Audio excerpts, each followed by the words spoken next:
অন্তর্বর্তী সরকার গঠন ও শপথ বিষয়ে সুপ্রিম কোর্টের কাছে পাঠানো রেফারেন্স এবং মতামতের প্রক্রিয়ার বৈধতা চ্যালেঞ্জ করে করা রিট খারিজের বিরুদ্ধে আপিল করার অনুমতি চেয়ে আবেদনের শুনানি ২৫ নভেম্বর ধার্য করেছেন আদালত। সকালে প্রধান বিচারপতি সৈয়দ রেফাত আহমেদের নেতৃত্বাধীন ৭ সদস্যের পূর্ণাঙ্গ আপিল বেঞ্চে শুনানি হয়। শুনানি করেছেন সুপ্রিম কোর্টের জ্যেষ্ঠ আইনজীবী মোহাম্মদ মহসিন রশিদ। গত বছরের ডিসেম্বরে অন্তর্বর্তী সরকারের শপথের বৈধতা চ্যালেঞ্জ করে হাইকোর্টে রিট করেন সুপ্রিম কোর্টের জ্যেষ্ঠ আইনজীবী মোহাম্মদ মহসিন।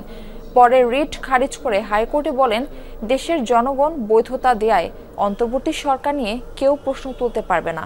পরে তিনি সুপ্রিম কোর্টে আপিলের অনুমতি চেয়ে আবেদন করেন।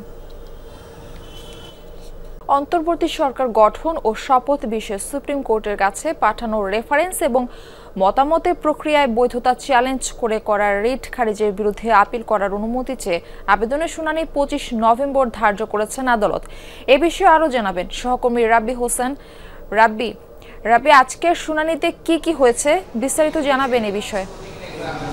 আমি যদি শুরুতেই একটু বলে রাখি যে ৫ই আগস্টের পরে যখন অন্তর্বর্তী সরকার গঠন হয় তার আগে রাষ্ট্রপতি সুপ্রিম কোর্টের কাছে একটি মতামত চেয়ে যে রেফারেন্স পাঠিয়েছিলেন যে কিভাবে এই যে দেশের যে উদ্ভূত যে পরিস্থিতি বা বিশেষ পরিস্থিতিতে যিনি রাষ্ট্র চালাবেন বা দেশ পরিচালনা করবেন সে বিষয়ে মতামত জানতে চাওয়া হয়েছিল সংবিধানের ১০৬ অনুচ্ছেদ অনুযায়ী।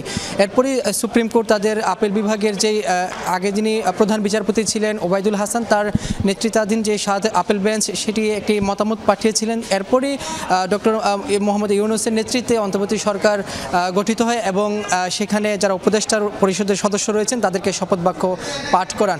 এরপরই মূলত এই যে শপথের বৈধতাকে চ্যালেঞ্জ করে হাইকোর্টে একটি রিট করেছিলেন সুপ্রিম কোর্টের সিনিয়র আইনজীবী মহসিন রশিদ। সেই রিটটি পরবর্তীতে হাইকোর্ট থেকে সরাসরি খারিজ করে দেওয়া হয় এবং খারিজ করে দিয়ে পরবর্তীতে বলা হয় যে যেহেতু এই বাংলাদেশের নাগরিক বা যারা জনগণ রয়েছেন তারা এই অন্তর্বর্তী সরকারকে বৈধতা দিয়েছে বা মেনে নিয়েছে, সেখানে এই সরকারকে নিয়ে কোনো বিতর্ক থাকতে পারবে না বলে হাইকোর্ট এর আগে জানিয়েছিলেন।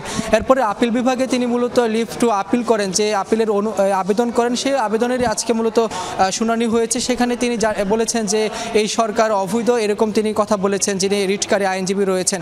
সেখানে রাষ্ট্রপক্ষের আইনজীবীরাও উপস্থিত ছিলেন, অ্যাটর্নি জেনারেল ছিলেন, ডেপুটি অ্যাটর্নি জেনারেল ছিলেন। তারা বলেছেন যে তিনি এই যে ব্যক্তি অর্থাৎ সুপ্রিম কোর্টের যিনি আইনজীবী মহসিন রশিদ তিনি যে রিট করেছিলেন, রিটের পরে তিনি নিজের ফেসবুকে আদালতে অবমাননা করে তিনি মন্তব্য করেছেন যে এই যে গুরুত্বপূর্ণ একটি এই মামলা বিচারকরা শুনছেন না বা তাকে উপেক্ষা করা হচ্ছে, এরকম বিষয়ে তিনি উল্লেখ করে ফেসবুকে পোস্ট দিয়েছিলেন। যার কারণে এই যে আদালত অবমাননার কারণে আপিল বিভাগ তার কাছে একটা ব্যাখ্যা চেয়েছেন যে কেন তিনি আদালত অবমাননা করেছেন বা এই বিষয়ে তিনি কেন ফেসবুকে তিনি মন্তব্য করেছেন, এই বিষয়ে চ্যালেঞ্জ করে তিনি করেছিলেন বলে আদালত বা এই আপিল বিভাগ তার কাছে মন্তব্য চেয়েছেন। তবে ২৫ নভেম্বর আসলে জানা যাবে যে তিনি এই বিষয়ে তার আপিল করার সুযোগ পাবেন কি পাবেন না।